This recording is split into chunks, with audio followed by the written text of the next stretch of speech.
All right, let's talk about this one story, an incredible story that just seems to reinvent itself over and over again. I mean, think about it. It starts as a novel, becomes an Oscar-winning drama, then a huge Broadway hit, and now a major movie musical. So what is the secret behind Kiss of the Spider-Woman?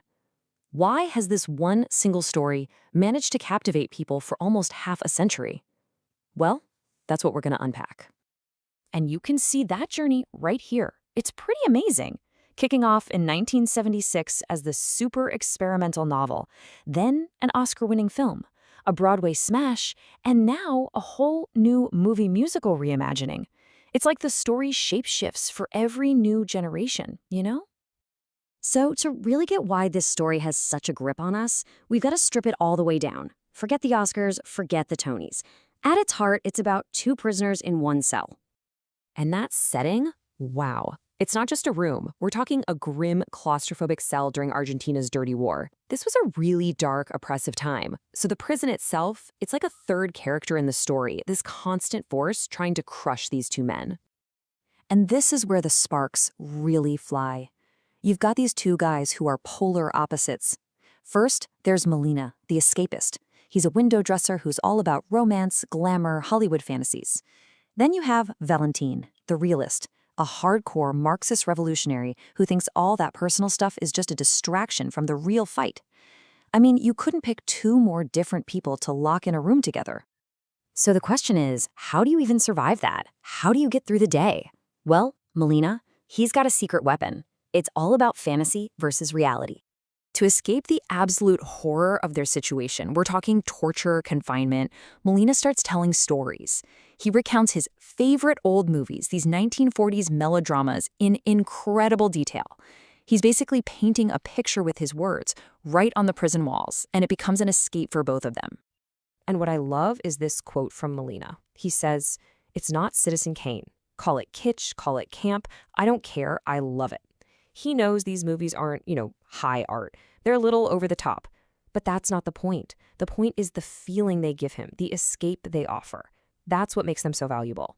And this is where the real magic happens. These stories, they become a bridge. Suddenly, this tiny, awful prison cell is a place where these two total opposites can actually connect. They start to find common ground, intimacy, humanity. It's amazing.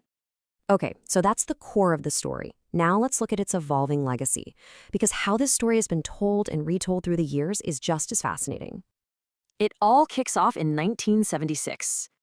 And the original novel by Manuel Puig, it was seriously experimental. He wrote it in exile from the dictatorship in Argentina.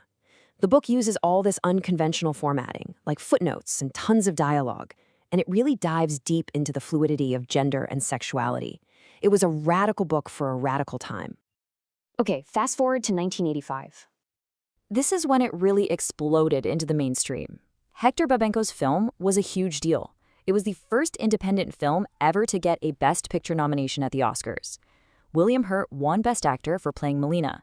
But it also kicked off a huge debate about a straight actor playing a queer role, a conversation that honestly we're still having today. All right, next up, 1993. And this is where things get really interesting. They turned it into a Broadway musical, and the score was by Kander and Ebb. These are the legends who wrote Cabaret and Chicago. It won a ton of Tonys, including Best Musical. What made it so brilliant was how it put the grim reality of the prison cell right next to these huge, dazzling fantasy musical numbers. You felt that contrast between fantasy and reality in a whole new way. And that brings us right up to 2025.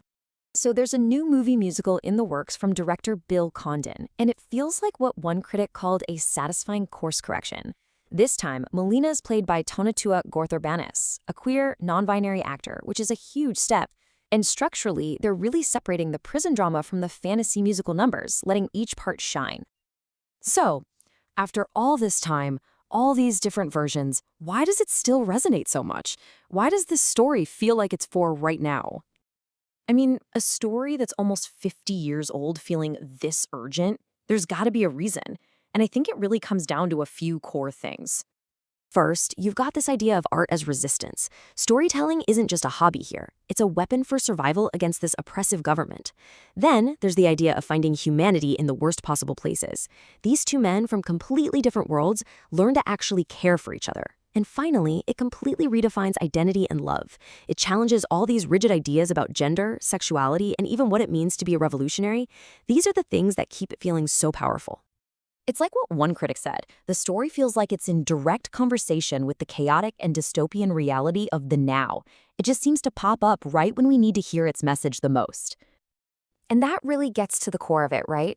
The story asks, what's the role of art and joy when everything feels like it's falling apart? When their very existence is threatened? That is the central question here. So, in a world that always seems to be demanding that we choose a side, what can we really learn from a story where the ultimate revolution isn't found in a slogan, but in a simple act of compassion? That's something to think about.